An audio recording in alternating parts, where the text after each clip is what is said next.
आज की कहानी अमेरिका से शुरू होती है क्योंकि एली अमेरिका में ही पली बढ़ी। उसे हिंदुस्तान के बारे में कुछ भी नहीं पता था।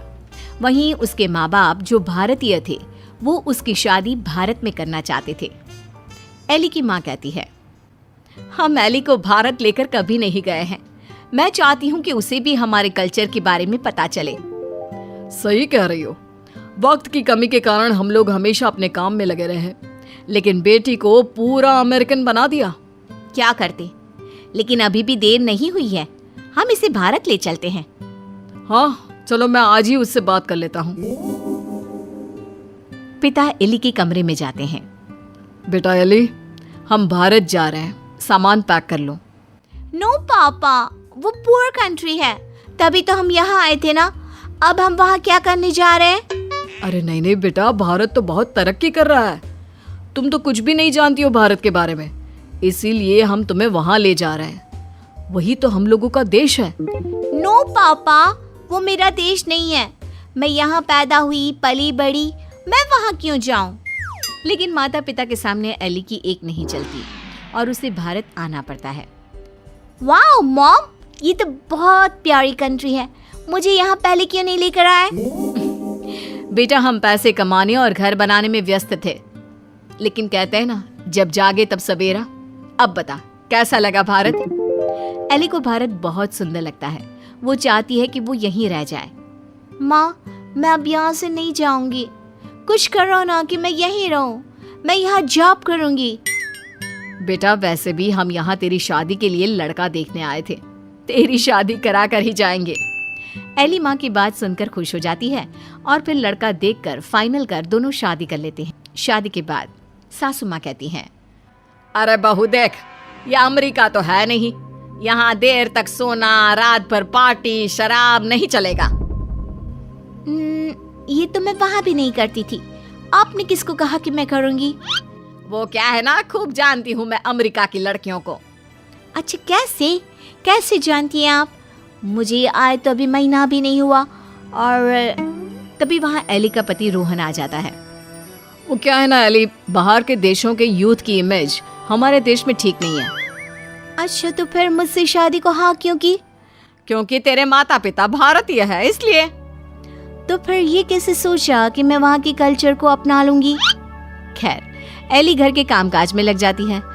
वो सास ससुर की सेवा करती, कायदे से सारे रिश्ते निभाती और प्यार से रहती। लेकिन फिर एक दिन बुआ सास आती है।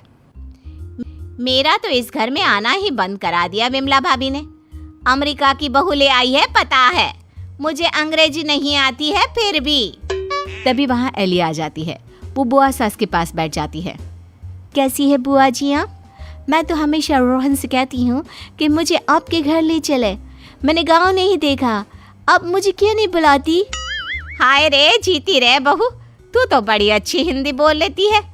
लेकिन मुझे तो लगा कि नहीं, मैं बस रहती वहाँ थी, लेकिन मेरे माँ बाप ने मुझे भारत की संस्कृति और भाषा सब सिखाया।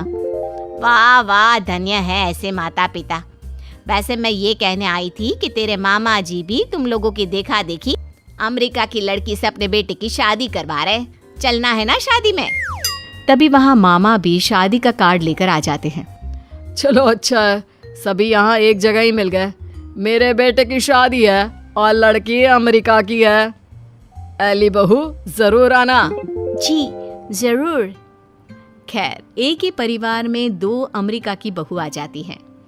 मामा की बहू, एली तुम यहाँ कैसे रह रही हो? मैं तो यहाँ ज्यादा दिन नहीं रहूंगी।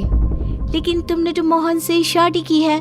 मोहन की मम्मी पापा तो यहाँ है, फिर तुम कहाँ जाओगी? मैं वापस जाऊंगी अमेरिका मोहन को लेकर। वो तो मैंने हिंदी बोलना सिर्फ काम के लिए सीखा था। ये गलत है, ऐसा मत करना। हमारे भारत में ऐसा नहीं होता है। पर मैं भारत की नहीं हूँ तो मैं कर सकती हूँ। एली जब से मामा की बहू की बात सुन लेती है वो परेशान हो जाती है। उसी रात वो रोहन से बात करती है। रोहन, वो मामा जी की बहू है ना? कौन, वो अमेरिका वाली? हम लोगों की देखा देखी मामा जी भी घर में अमेरिका की बहू ले आए। ऊपर से ना लड़की को देखा था ना कभी बात की। वैसे क्यों, क्या हो गया उसे? वो बोल रही थी कि वो मोहन भैया को लेकर अमेरिका चली जाएगी। अरे नहीं नहीं, मामा के घर में तो सिर्फ मोहन का ही सहारा है। वो चला जाएगा तो कैसे चलेगा? वही तो, क्यों ना हम लोग मामा और मोहन से बात करें। ठीक है, कल मेरी छुट्टी है, हम दोनों चलते हैं मामा के घर। अगले दिन दोनों मामा के घर जाते हैं। अरे कैसे आना हुआ, आओ आओ। एली बेटा, हमारी बहू भी अमेरिका की है, तो यह मत सोचना कि हमें ऐसा लगेगा कि न जाने कौन आ गया हम लोगों के घर। और नहीं तो क्या, तुम्हारे तो माँ बाप फिर भी भारत से है, हमारी बहू का तो भारत से कुछ लेना देना नहीं। और क्या, विमला ने क्या सोचा था कि बाहर की बहू लाकर ये शो करेगी कि वो कितनी हाई फाई है। आरा कम तो हम भी नहीं है। मोहन बेटा और बहू जरा आओ तो, रोहन और एली आए हैं। तभी वहाँ मामा की बहू छोटे कपड़े में आकर खड़ी हो जाती है, हाथ में वाइन का ग्लास, और पीछे से मोहन आता है। अरे Rohan, Ellie, come join us, हम कमरे में पार्टी कर रहे हैं, बड़ा मजा आ रहा है। मामा की बहू एली के सामने ग्लास बढ़ा देती है। नहीं नहीं, आई डोंट ड्रिंक। यार मोहन, तू दिन में कब से पीने लगा? अरे यार, जब से अमेरिका में शादी हुई है। वैसे भाभी तो लग रहा है जैसे भारत की किसी गांव की हो। हाँ, हम उसी में खुश है। वो क्या है ना, पढ़ी लिखी लड़की परिवार के लिए अच्छी होती है। हाँ, लेकिन हमारी वाली ने तो भारत में ही हमें अमेरिका दिखा दिया है। वैसे एली, तुमको भी हमारी बहू से कुछ सीखना चाहिए। एली को मामी पर गुस्सा आता है।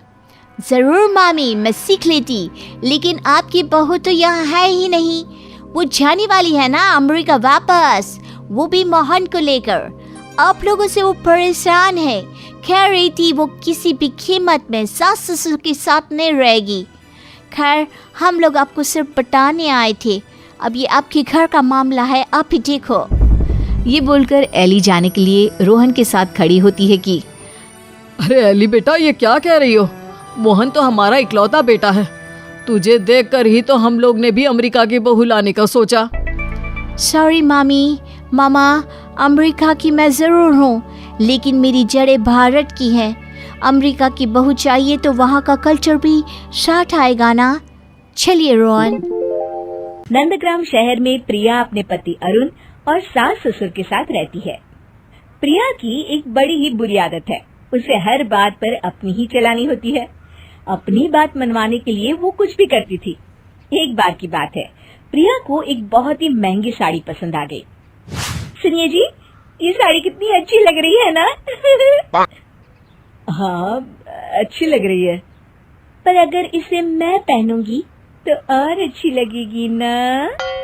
हे भगवान, प्रिया तुम्हें पता भी है ये 7,000 की साड़ी है। हाँ तो क्या हो गया, आप अपनी पत्नी के लिए इतना भी नहीं कर सकते क्या? प्रिया अरुण से रूठ जाती है और उसकी नौटंकी शुरू हो जाती है। प्रिया देखो, मेरी अभी इस महीने की तनख्वाह भी नहीं आई है। जब हमारी नई नई शादी हुई थी तब तो जो मैं कहूँ वो तुम दिलाते थे, पर अब एक चीज मांग लो तो इतने बहाने करते हो। अब तो बीवी पुरानी हो गई है ना। ओफो प्रिया, तुम बिना कैसी बातें करती हो? मेरे पास अभी पैसे नहीं है। बात पैसों की नहीं है जी, आप तो मेरे बारे में कुछ सोचते ही नहीं है। आपको पता है कि आज मैंने आपके लिए मनपसंद दम आलू बनाए और आप हैं कि मुझे हर चीज के लिए मना कर देते हैं। क्या करें, कोई बात नहीं, तकदीर मेरी। प्रिया की ये नौटंकियां अरुण की समझ से परे थी। वो हमेशा की तरह इस बार भी प्रिया की बातों में आ गया। अच्छा बाबा, ले लेना साड़ी, बस अब तो खुश हो जाओ। सच हो अरुण, तुम बहुत अच्छी हो। प्रिया तुरंत ही उदास से एकदम खुश हो जाती है और अरुण को गले लगा लेती है। अगले दिन प्रिया अपने कमरे में मैगजीन पढ़ रही होती है, तभी उसकी सास उसके कमरे में आती है। अरे बहू सुनो तो। जी मम्मी जी। बहू, वो रविवार को हमें अरुण के ताऊ जी के घर जाना है, तो तुम और अरुण पैकिंग कर लेना, अगले दिन वापस आ जाएंगे, ठीक है बेटा? प्रिया कमरे में बैठी ये सोच रही होती है कि कैसे ये प्लान कैंसिल करे।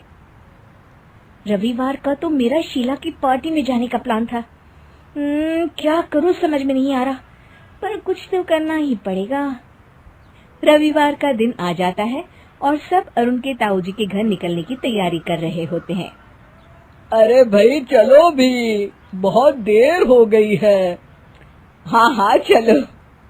अचानक से प्रिया पेट पकड़कर चिल्लाने लगती है, मेरा पेट। अरे क्या हुआ प्रिया? बैठ जाओ इधर। पता नहीं क्यों पेट में बहुत दर्द हो रहा है। रुको, मैं डॉक्टर को फोन करता हूँ। नहीं नहीं नहीं, डॉक्टर की जरूरत नहीं है। मुझे ना, मेरे पास दवाई है, वो मैं ले लेती हूँ। बेटा एक काम करते हैं, बहू की तबीयत खराब है तो हम लोग जाना कैंसिल कर देते हैं। अरे नहीं नहीं मम्मी जी, ताऊ जी ने बड़े ही प्यार से आप लोगों को बुलाया है, आप सबको जाना ही चाहिए। पर तुम्हें ऐसे छोड़ के हम कैसे जा सकते हैं प्रिया? ओफो जी, मैं कोई बच्ची थोड़ी ना हूँ, अपना ख्याल खुद रख सकती हूँ। आप लोग जाइए, लेट हो रहा है आपको। ठीक है, अगर बहू कह रही है तो हम चलते हैं। ठीक है प्रिया, हम जाते हैं, पर तुम अपना ख्याल रखना। वो सब दरवाजे की तरफ जा रहे होते हैं और प्रिया खुश हो रही होती है। प्रिया दरवाजा बंद कर लेती है। बाप रे, मेरे ससुराल वाले भी ना कितने भोले हैं, बेचारे हमेशा मेरी बातों में आ जाते हैं। चलो, मेरा काम तो हो गया। प्रिया शीला की पार्टी में जाने के लिए तैयार होती है और तभी अरुण का कॉल आ जाता है। ओफो, अब इन्हें क्या चाहिए? हेलो, कैसी तबीयत है प्रिया? हाँ, थोड़ा तो कम हुआ है पेट दर्द, दवाई ले ली है, सही हो ही जाएगा। अच्छा सुनो, हम ना वापस आ रहे हैं। ताऊ जी के गांव में बहुत बारिश हो रही है, तो उन्होंने कहा है कि सड़कें बंद हो जाएगी, तो आप यहाँ पर मत आइए। हाँ, हेलो, ठीक है ठीक है ठीक है, चलो रखती हूँ फोन। अरुण, बाद में करते हैं बात, तबीयत ठीक नहीं है ना। प्रिया अरुण का फोन काट देती है और पार्टी में जाने के लिए तैयार हो जाती है। पार्टी में जाने के लिए तैयार होने के बाद जैसे ही वो दरवाजे तक पहुंचती है, खुशी के मारे वो गुनगुना रही होती है, ला ला ला ला ला ला ला ला। पर दरवाजा खुलते ही सामने अरुण और उसके सास ससुर खड़े होते हैं। उन्हें देखकर वो चौंक जाती है और वो सब लोग प्रिया को देखकर चौंक जाते हैं। अरे तुम तो एकदम ठीक लग रही हो, फोन पर तो ऐसा लग रहा था जैसे कितनी बीमार हो। वो तो मैं हुई। अरे तो इतना बन ठन के कहाँ जा रही हो? वो शीला की यहाँ पार्टी थी। इसका मतलब तुमने हमसे झूठ बोला, तुम ताऊ जी के घर नहीं आना चाहती थी, है ना? पहली बार प्रिया के पास कहने को कुछ नहीं था। आज उसके ससुराल वालों के सामने उसकी नौटंकियों की पोल खुल चुकी थी। वो शर्मिंदा होकर सर झुकाए खड़ी रहती है। भारिया गांव के सरकारी अस्पताल में धर्म सिंह चिंतित खड़ा था। अम्मा, मुझे बेटा ही होगा ना? हाँ मेरे लाल, तुझे बेटा ही होगा, हमारे वंश का वारिस। मुबारक हो, आपको जुड़वा बच्चे हुए हैं। क्या? दो लड़के? नहीं नहीं, एक लड़का और एक लड़की। क्या? धर्म सिंह का सारा उल्लास धरा का धरा रह गया। अब उसे दूसरी चिंता सताने लगी, लड़की की शादी की। अम्मा, अब इतनी महंगाई में इस लड़की को कैसे पालू पोसूं? और इसकी शादी? बाप रे बाप। आपकी पत्नी आपको अंदर बुला रही है। कमरे के अंदर पद्मा के बगल में 2 बच्चे थे। देखिए जी, दोनों आप पर ही गए हैं। लड़का कौन सा है? ये रहा। धर्म सिंह ने अपने बेटे को उठाया और उसे चूमने लगा। कुछ देर बाद, ए जी, इसे भी देखिए ना, इसके नैन नक्श कितने सुंदर हैं। हाँ हाँ, रहने दो। ये सुनकर बेचारी पद्मा का मुंह उतर गया। कुछ दिन बाद वे दोनों बच्चों को लेकर घर पहुंचे। धर्मा सिंह की माँ ने सबकी नजर उतारी। पद्मा, मुझे तुमसे जरूरी बात करनी है। हाँ जी, बोलिए। मैं इस लड़की को अपने एक मित्र को दे रहा हूं। अब से वही इसका पालन पोषण करेगा।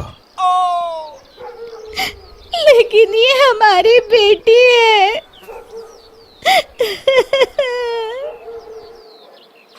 मैं जानता हूं, लेकिन मेरी बात समझने की कोशिश करो पद्मा।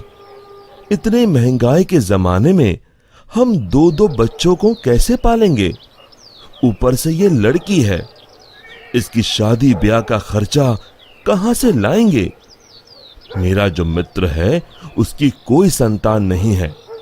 वो हमारी बेटी को बड़े लाड़ प्यार से पालेगा, हमसे भी बेहतर। आप जब इतने बड़े परिवार को पाल सकते हैं, तो क्या आप इस नन्ही की जान को नहीं पाल सकते? पद्मा, मेरी बात समझो। हमारी आर्थिक स्थिति बहुत खराब है, हम इसे नहीं पाल पाएंगे। लाओ, इसे मुझे दे दो। पद्मा अपनी बेटी को पकड़कर रोती रही और फिर धर्म सिंह के ज्यादा जिद पर उसने रोते हुए अपनी बेटी को धर्म सिंह के हवाले कर दी। धर्म सिंह ने अपनी बेटी अपने दोस्त की पत्नी को दे दी, जो बच्ची को पाकर फूले ना समाई। यह धर्म सिंह अपने बेटे को लाड़ करने लगा। धर्म सिंह अपने बेटे को चलना सिखा रहा था। ये देख पद्मा अपनी बेटी का सोचकर रोने लगी।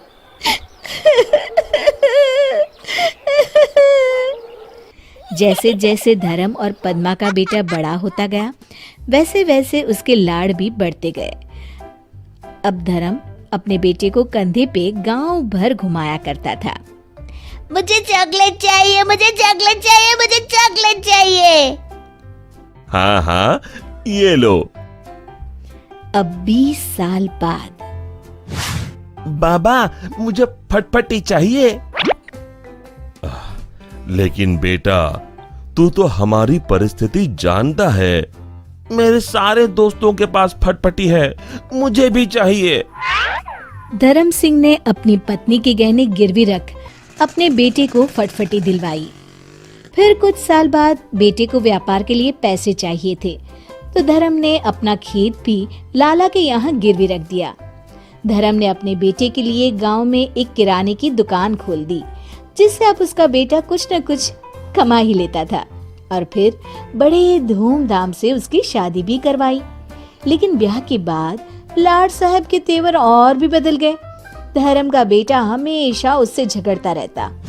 बाबा, मैंने कहा था आपसे कि मेरे ससुराल वालों को ताने मत मारा करो, लेकिन आपको कहा मेरी बात सुननी है। अरे बेटा, मैं तो बस समधी जी से मजाक कर रहा था। मजाक? आप उन्हें ताने मार रहे थे।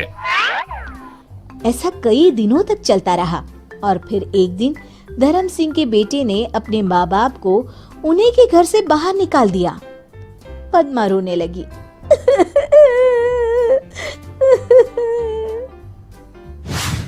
अरे बेटा, ये तू क्या कर रहा है? मैंने सोचा था तू मेरे बुढ़ापे का सहारा बनेगा। बेटा मेहनत करे और आप आराम से ठाट से रोटी तोड़े, ऊपर से दिन भर खिटखिट। मैं काम करूं या आपकी खिटखिट सुनते रहूं? जाइए जाइए, अपना रोना कहीं और रोइए। बेटे की ऐसी कटाक्ष भरी बातें सुनकर धर्म सिंह पूरी तरह से टूट गया। पद्मा ने उसे उठाया और वो दोनों रोते रोते वहां से चले गए। दोनों चलकर एक मंदिर के पास पहुंचे। आपने सुबह से कुछ नहीं खाया, कम से कम प्रसाद तो खा लीजिए। दोनों प्रसाद खाने के लिए प्रांगण में बैठे और वहां पर एक बूढ़ी औरत प्रसाद परोसने आई। भाई साहब, आप? धर्म ने उस औरत की ओर देखा।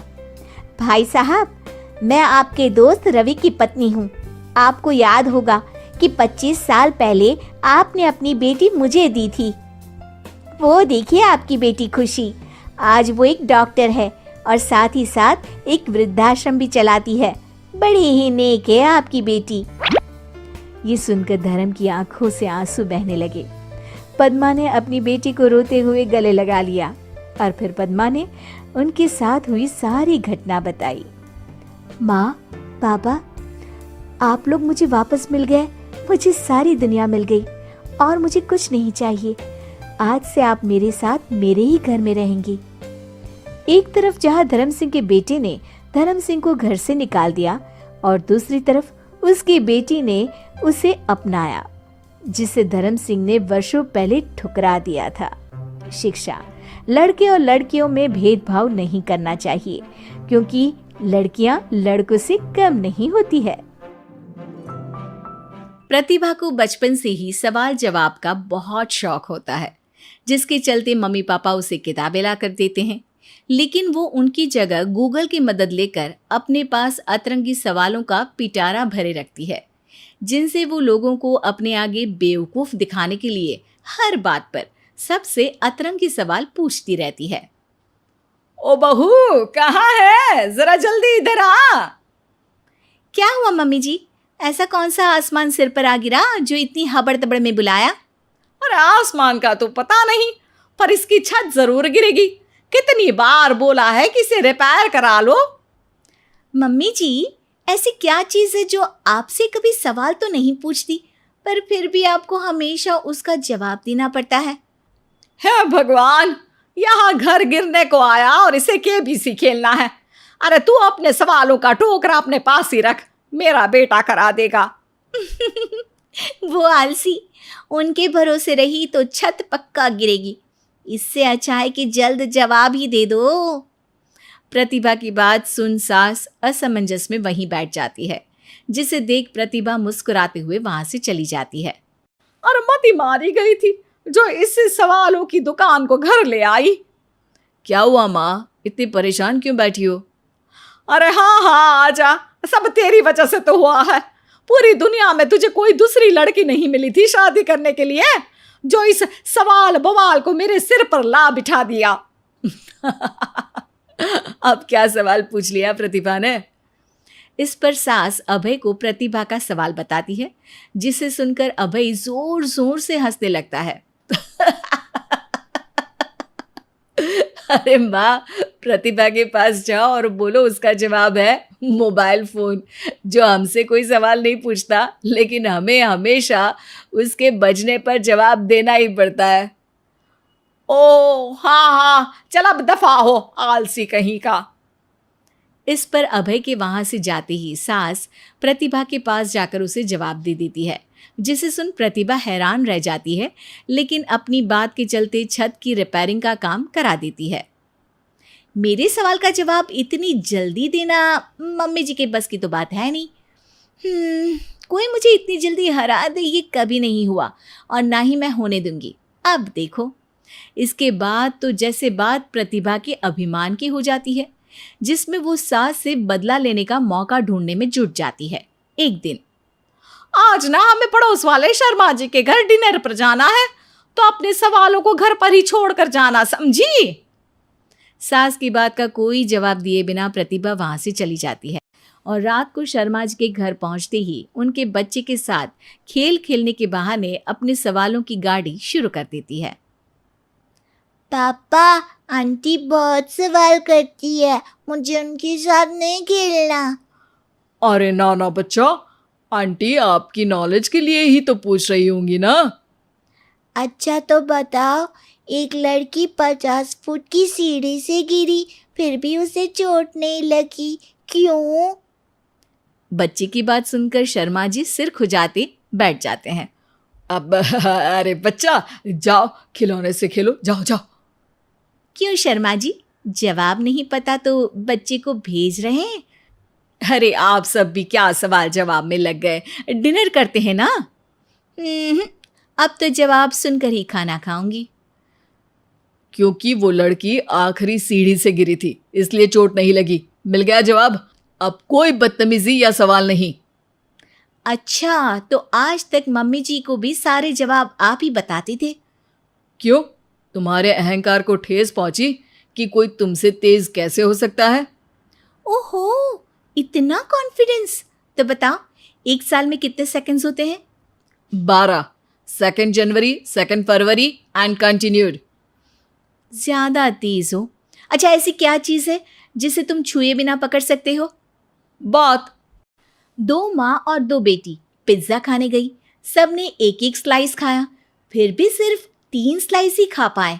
कैसे?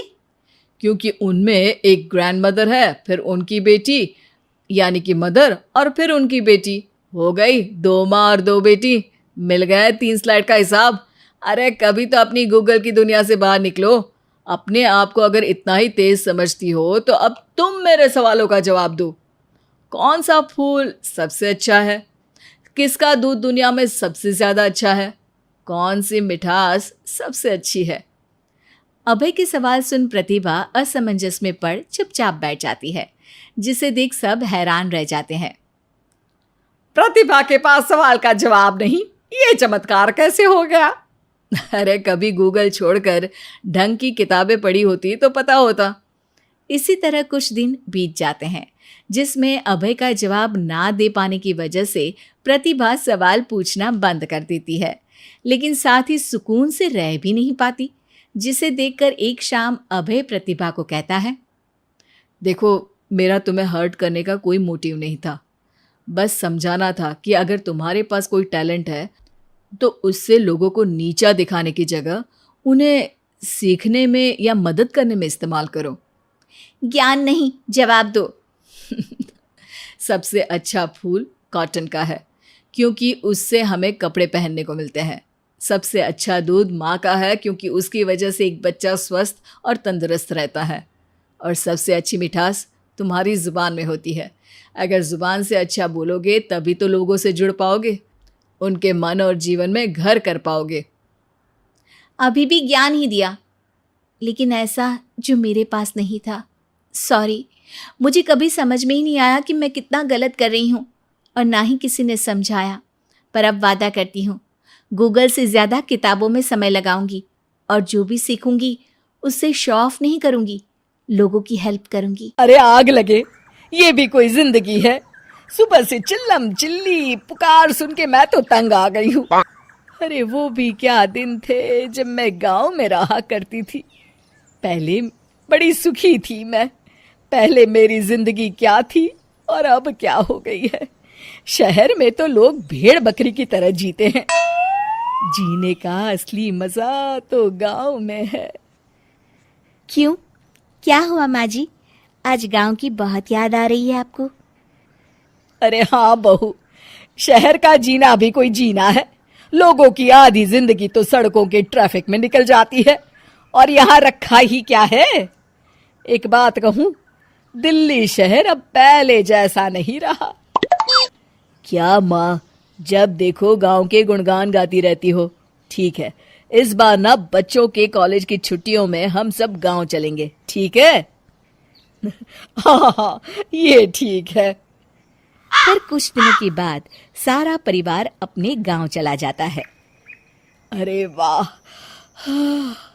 कितनी ताजी और साफ हवा है, कितनी शांति है यहाँ। चल बहू, अब बढ़िया सा खाना बना दे, मजे से आंगन में बैठ के खाएंगे।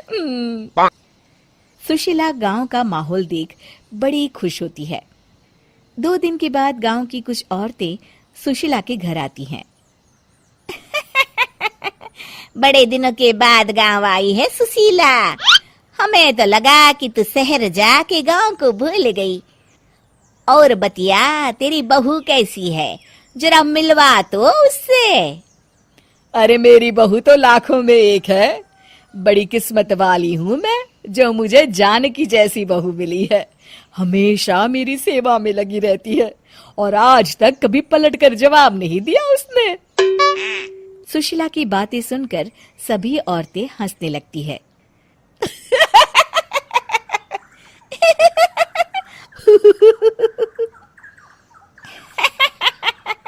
अरे कुछ भी बोले जा रही है। तबीयत तो ठीक है? तेरी बहू चांद से आई है क्या? क्यों बहनों, दुनिया की कोई भी बहू अच्छी होती है क्या? सब औरतें ममता की हाँ में हाँ मिलाती हैं। अरे मैं तो कहती हूँ दुनिया की हर बहू सास का खून चूसने वाली डायन होती है, डायन। मैं तो एक बिल में 1000 सांप के साथ रह सकती हूँ, लेकिन अपनी बहू के साथ नहीं रह सकती। हाँ, तूने सही कहा। मेरी बहू तो तेरी बहू से भी 2 कदम आगे है।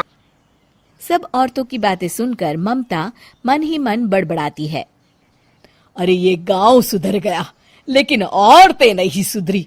अगर थोड़ी देर और इनकी बेवकूफी भरी बातें सुनूंगी तो मैं सच में पागल हो जाऊंगी। फिर सुशीला उन औरतों को घर से दफा कर देती है और राहत की सांस लेती है। अरे बहू, जरा बाम लाके मेरे सर पर तो लगा दे। उन औरतों की फालतू बातें सुनकर मेरा सर चकरा गया है। इस गांव की औरतों का तो भगवान ही मालिक है। फिर अगले दिन सुशीला की सास उससे कहती है, अरे बहू, तू यहाँ क्या आराम फरमाने आई है? आखिर ये तेरा ससुराल है। चल चल, घर के कामों में हाथ बटा। शहर में कुछ काम धाम तो करती नहीं है। जरा अपने आप को तो देख, कितने मोटी हो गई है। सारा दिन घर का काम करने के बाद शाम को सुशीला, हाय मेरी कमर, हाय मेरे पैरों ने तो जवाब दे दिया। आज तो मुझसे मक्खी भी न मारी जाएगी। अरे बहू, जरा आकर मेरे हाथ पैर तो दबा दे। जी माँ जी, अभी आती हूँ। तभी सुशीला की सास जानकी को रोकते हुए कहती है, अरे रुक जा बहू, एक दिन काम करके इसको इसकी नानी याद आ गई। हम लोग तो रोज इतना काम करते हैं, कोई जरूरत नहीं इसके हाथ पैर दबाने की। सुबह तक सब ठीक हो जाएगा। सुशीला अपनी सास की बातें सुनकर हैरान रह जाती है। इस तरह धीरे धीरे गांव आने के बाद सुशीला की परेशानी शुरू हो जाती है। फिर एक दिन, अरे आज तो मैं कपिल शर्मा देखूंगी, क्योंकि आज संडे है। सुशीला जैसे ही टीवी ऑन करती है तभी बिजली कट जाती है। अरे सत्यानाश, इस बिजली को भी अभी जाना था। इतने दिनों से मैं टीवी सीरियल देख नहीं पाई। हमारा देश इतनी तरक्की कर रहा है, अरे पता नहीं ये गांव कब सुधरेगा। अरे अब तो 2 दिनों के लिए बिजली को भूल जा, ये तो यहाँ रोज की बात है। अब इस अंधेरे में रहने की आदत डाल ले। हाँ। हे भगवान, अब क्या होगा?